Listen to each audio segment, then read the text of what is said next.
വിളിക്കാൻ പോലും വരാറില്ല. ഞാൻ ചായ ഇവിടെ കൊണ്ടുവെക്കണം, നമുക്കറിയാം. എന്നിട്ട് ഇവിടെ ഇവിടെ ഇങ്ങനെ കിടന്നോണ്ട് കാണിച്ചു കൊടുക്കണ്ട എങ്ങനെ ഈ തലാണ് ഇങ്ങനെ വെക്കണം. ഇതാണ് എനിക്കൊരു സന്തോഷമുള്ള കാര്യം.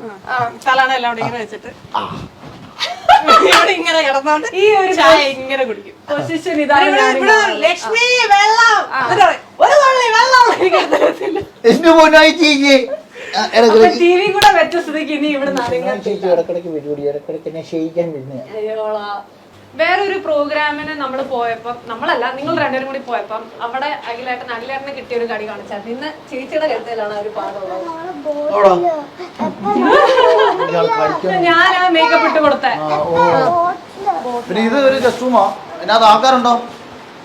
ഇല്ല, കയറിക്കോ. ഇതൊരു ഗസ്റ്റ് റൂം. ഇത് നമ്മുടെ ഒരു നമ്മുടെ അവിടുത്തെ വെളിയിലത്തെ വ്യൂ കാണിച്ചില്ലല്ലേ? ഇത് ഇവിടുന്ന് അത് അതിനകത്തല്ലേ? അതാ നമ്മുടെ അന്തരീക്ഷമൊക്കെ ഇപ്പൊ ഈ പറഞ്ഞാണ് ഒരു പച്ചപ്പും പരിപാടിയൊക്കെ ഉണ്ട്.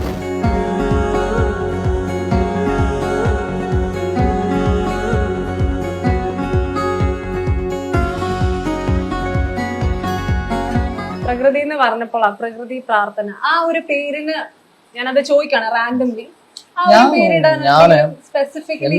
എന്റെ ജീവിതം ഞാൻ പൊതുവെ ഞാൻ എന്നെ പഠിപ്പിക്കുന്നത് മൊത്തം ഈ പ്രകൃതിയാണ്. എന്റെ അനുഭവങ്ങളും ചുറ്റുപാടുകളും. പ്രകൃതി എന്ന് പേരിട്ടതിന്റെ പേരിൽ അവിടെ ആകെ വിഷയമാണ്.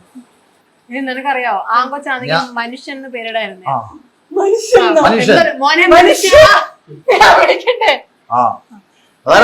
എങ്ങനെ വിളിക്കും?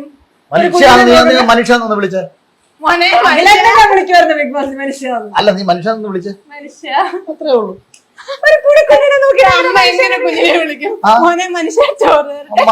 മനുവെന്ന് വിളിച്ചോട്ടെ. മനുഷ്യൻ ഇടി ഞാൻ ഈ പൊന്നുല്ലേ, പൊന്നൂന് ഞാൻ പുഴാന്ന് പേരിടായിരുന്നു. ഫേസ്ബുക്കിലും പേരിട്ടു എന്റെ ഇളയ മകന്റെ പേര് പുഴ. അല്ല, ഫേസ്ബുക്കിൽ എനിക്ക് ആദ്യം അഗ്നി എന്നായിട്ടത്. പിന്നെ അഗ്നി കത്തി തീരും എന്നൊക്കെയുള്ള ചിന്ത വന്നപ്പം ആളി കത്തിക്കും, അല്ലെങ്കിൽ കൂടുതൽ ആൾക്കാരെ ശുദ്ധീകരിക്കും അർത്ഥമുണ്ടെങ്കിലും ഞാൻ പിന്നീട് പുഴ എന്നൊക്കെ ഇട്ടത്. ഞാൻ എപ്പോഴാണ് അവള് പറഞ്ഞ പ്രാർത്ഥന. പിന്നെ വലിയ കുഴപ്പമില്ലാത്തോണ്ടാണ് ഞാൻ പറയുന്നത്. പിന്നെ പ്രകൃതിന്നും പ്രാർത്ഥന ഒരു പ്രാർത്ഥന